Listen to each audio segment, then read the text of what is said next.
I'm Sharon Abaud. Welcome to my YouTube channel. Today we will be talking about the 7 top mistakes people make in their immigration case. But before I get started, I want to remind you to go ahead and subscribe to my YouTube channel and click that notification bell so that you receive notification every time I upload new content or I'm here with you live. So the first mistake that I want to talk about, these are one of the most frequent things I see when people come see me for the first time. One of them is when people decide to file for a case and they just never either consult with an immigration attorney or maybe hire the wrong person to guide them, someone who's not an immigration attorney. And oftentimes what I see is that they could have done things could have gone very smoothly had they filed for a waiver before they left the United States.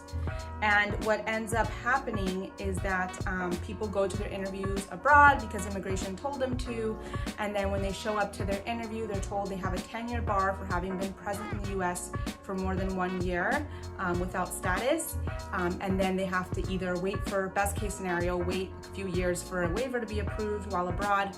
Worst case scenario, they have to spend 10 years outside until they qualify to immigrate through a family relative.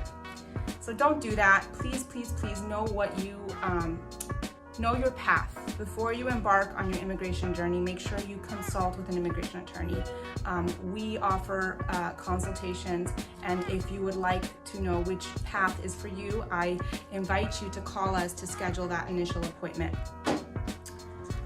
The second most, I don't want to say it's the most common, but I always, I find myself telling people absolutely not to embark on this. A lot of times people are in a desperate situation and sometimes make a wrong decision to file an immigration case based on a fake marriage. Never, ever, ever do that. I've seen it gone terribly wrong too many times. There are possible defenses, but not in a lot of cases. So please don't, please don't make that decision to obtain a green card or try to obtain a green card through a fake marriage. There could be criminal penalties for that, and also there could be extreme immigration consequences for that. Mistake we see a lot is filing for a marriage-based case to a U.S. citizen spouse when you haven't divorced or terminated your marriage with your first spouse. And this mistake happens a lot because there's this myth amongst people that if you got married in another country, it doesn't count. And I'm here to tell you that's not true. I have had immigration pull up marriage records from other countries and finding out, and clients have found out that way that they were married. And then they come to me to try to, fix the situation. But if you were already married to previously, you need to terminate that marriage before you get remarried. If you already married a spouse without divorcing, make sure you divorce your first spouse. You may have to get remarried for that marriage to be valid.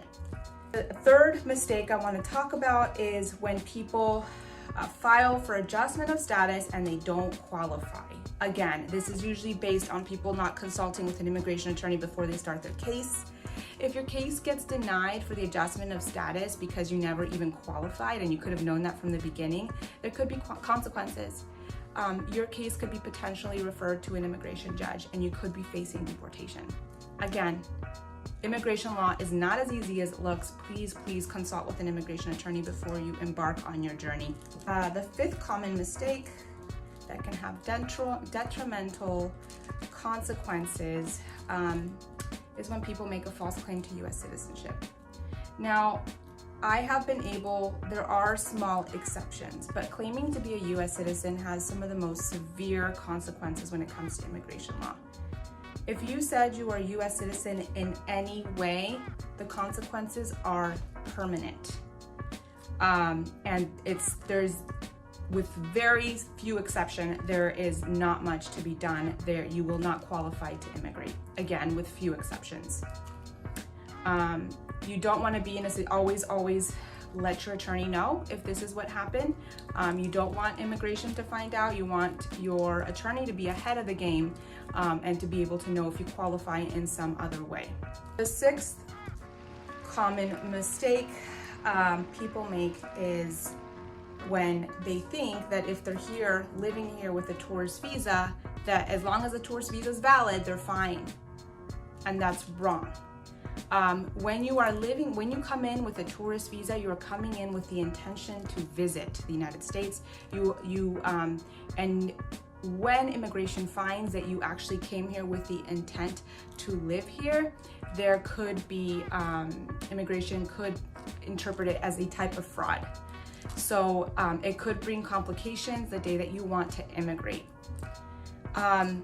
If you are someone who every 6 months is leaving, right before your tourist visa expiring, you're leaving and then you're coming back 2 weeks later, it's possible that immigration officers at the border will be able to, will ask you more questions and will make the determination that you're actually living here, and they can cancel your visa.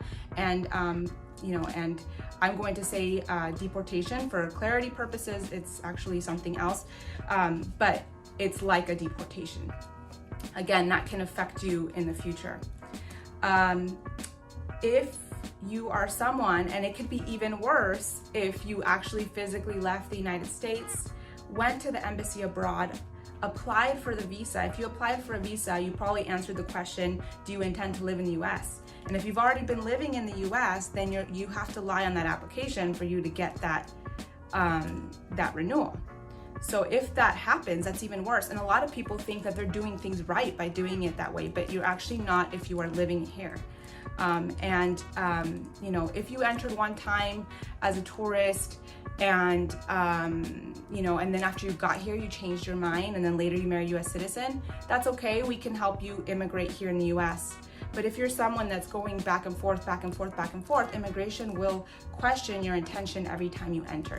So not a good idea. 7th common mistakes, and right now I'm going to focus on U visa cases, is when people do not cooperate with law enforcement.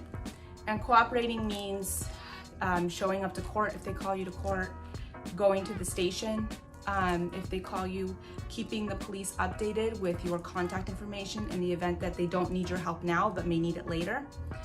If you move, make sure you let the police know. These are things that if law enforcement wants, if you want law enforcement down the line to sign a U visa certificate for you, then this is something that they will look at is, did you cooperate? And immigration will too. So even if you already filed your U visa and the case for which you were a victim hasn't closed yet, and the police, your U visa's case is pending and now the police need your help, you need to continue to help, because immigration can look back. They can even, and in most cases now, they are requesting an updated U visa certificate where the police can update immigration on your cooperation. That is my take on the 7 most common mistakes in immigration cases. I'm Sharon Abaud, immigration attorney. I'm located in the area of Los Angeles, California. I help people all over the country obtain lawful status in the United States. If you need my help with your case, I would love to help. You can call me at 310-803-3040 to set up your initial consult. Please remember to subscribe to my channel and click that bell to receive notification when I upload new content and when I sometimes come on live and I'm able to answer your questions. Thank you very much. I'll see you soon.